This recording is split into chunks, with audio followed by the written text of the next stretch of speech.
Saya ingin bertanya, siapa itu Ibnu Taimiyah? Kok orang sebelah banyak mengambil pendapat beliau?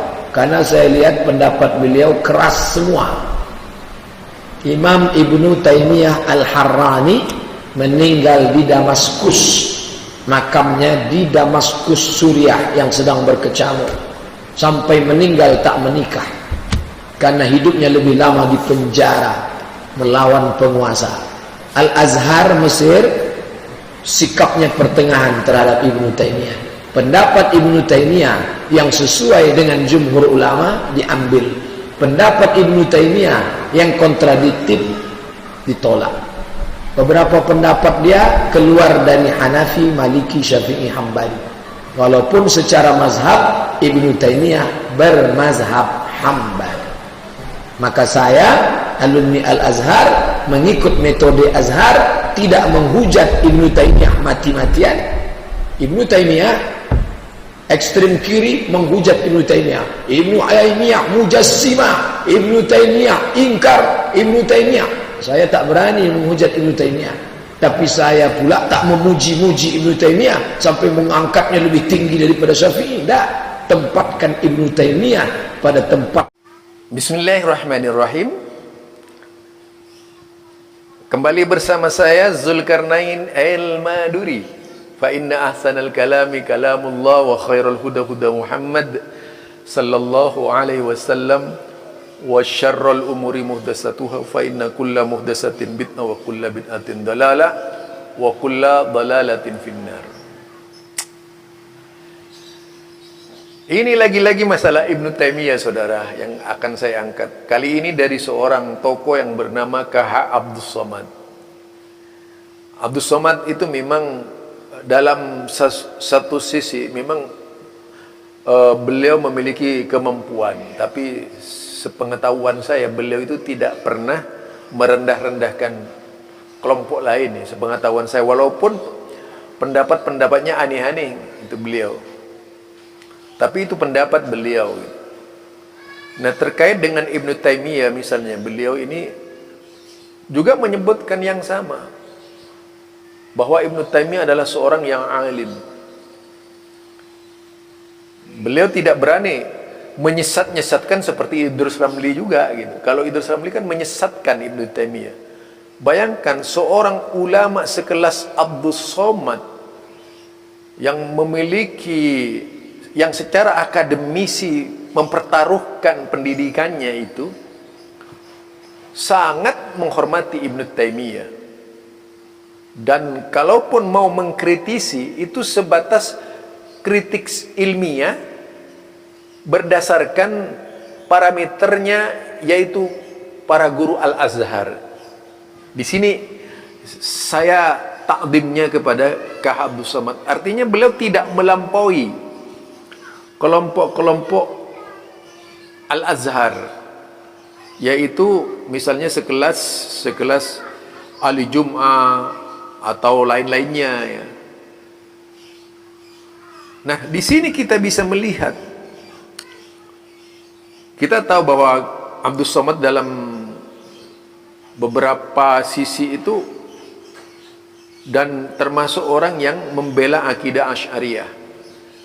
Karena akidah Asy'ariyah ini kan memang menjadi pandangan Al-Azhar, sebagian besar ulama-ulama Al-Azhar.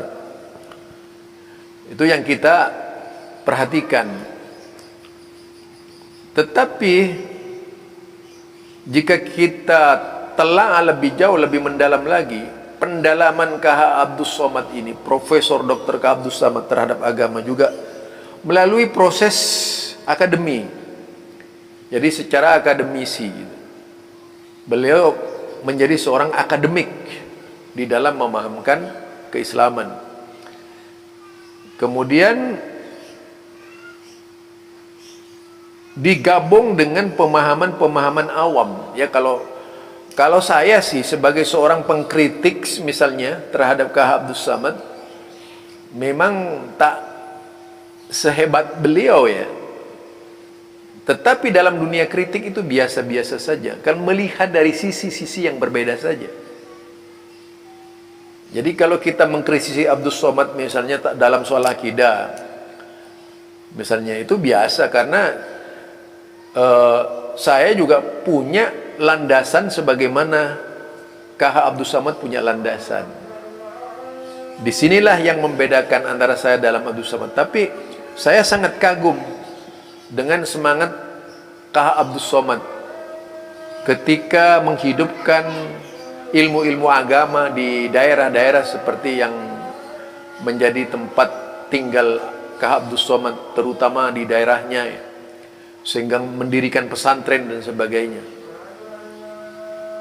Toh artinya pada akhirnya nanti ilmu yang akan menentukan kebenaran itu, nanti ilmu.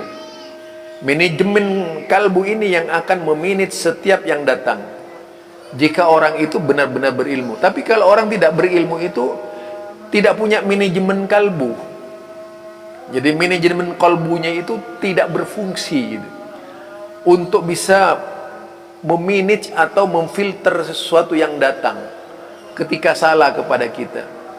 Itulah pentingnya belajar, tapi kita itu pakai manajemen ilmu. Manajemen ilmu itu, ilmu semua yang datang itu disaring gitu. Mana yang baik, mana yang tidak, mana yang sahih, mana yang dhaif, mana yang hasan dan sebagainya. Itu namanya orang berilmu.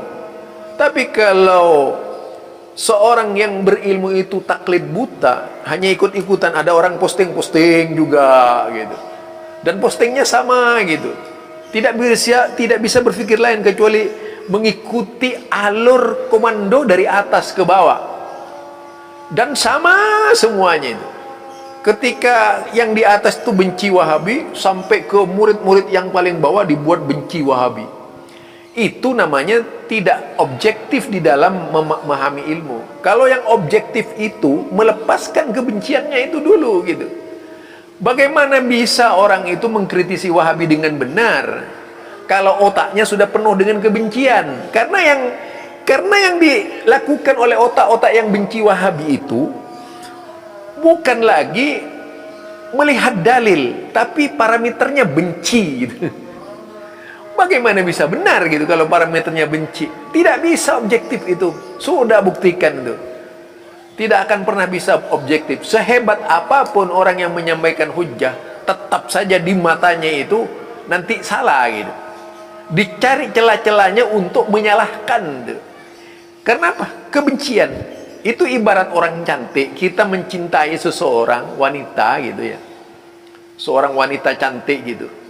Kita mencintai seorang wanita cantik.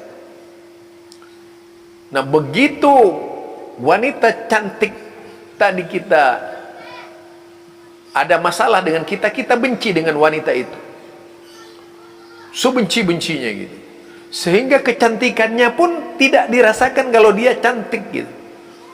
Sehebat apapun tubuhnya, tidak akan dirasakan bahwa indah tubuhnya, nggak ada lagi. Semuanya itu menjadi pahit. Itu orang benci. Nah, kalau orang senang, jadi ukurannya itu suka tidak suka gitu. Nah, kalau suka, sejelek apapun orangnya itu, kalau suka akan keluar bahasa-bahasanya yang indah. Itu bukan berilmu namanya, itu pandangan subjektif atau subjektif ya. Nah, orang yang bertindak subjektif ini tidak akan pernah melahirkan sikap-sikap yang positif, selalu negatif. Itu pasti dalam ilmu sosial seperti itu. Manakala kita mengendalikan masyarakat misalnya dalam satu desa, dan kita orang yang paling dipercaya, tidak ada kepercayaan melainkan kepada kita, maka kita akan mengatakan apa saja kepada orang kampung, itu akan dipercaya walaupun salah gitu. Itulah orang fanatik buta, yaitu bukan lagi kecerdasan, bukan lagi kenetralan mencari ilmu, bukan tulab dia gitu. Tapi orang, coba antum lihat saja ya masalah kebencian kepada Wahabi itu mulai dari pusat sampai ranting. Bayangkan. Lalu di mana letak objektifnya menilai Wahabi, di mana ini? Tidak akan pernah bisa objektif. Wong dari pusat kok. Komandonya dari pusat sampai ke ranting supaya benci Wahabi. Dari pusat sampai ranting dilukiskan Wahabi seperti macan, harimau dan sebagainya yang ingin menerkam. Sampai ada yang tega-teganya kalau Wahabi berkuasa itu akan membunuh seluruh orang yang berbeda dengannya.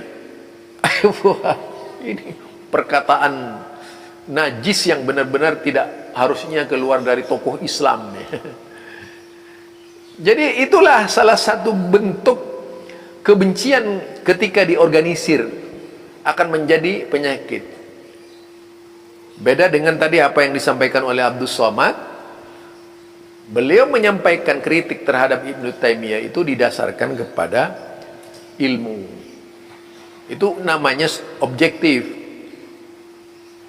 Dan dia sendiri tidak berani, tidak bertindak, oh begini Ibnu Taimiyah, begini Ibnu Taimiyah. Oh bacanya itu saja gitu.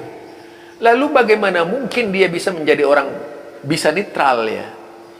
Seperti Idrus Ramli tidak akan netral. Memang itu mesin robot yang sudah, yang artinya yang sudah diprogram untuk membenci Wahabi gitu. Ya nggak bisa lah berpikir dia itu normal gitu ya. Orang-orang yang benci Wahabi itu rata-rata robot. Programnya sudah ada. Itu ya. Prosesornya itu berisi kebencian itu di dalamnya. Kalau misalnya diibaratkan dengan komponen-komponen dari HP itu, atau kalau komputer itu PC-nya sudah penuh dengan kebencian, diprogram untuk membenci PC-nya itu. Lalu bagaimana bisa itu akan berpikir positif ya? Dia kemudian membuat ruangan khusus. Itu metaversenya dia membuat ruangan khusus, yaitu ruangan pembenci Wahabi. Ya itulah yang saya maksud, tidak punya objektivitas. Yang ada adalah subjektivitas. Barangkali ini saja dari saya, Zulkarnain El-Maduri. Subhanakallahumma wa bihamdika asyhadu an la ilaha illa anta astaghfiruka wa atubu ilaik. Ini karena sudah salat asar, sudah sebentar lagi iqamah. Assalamualaikum warahmatullahi wabarakatuh.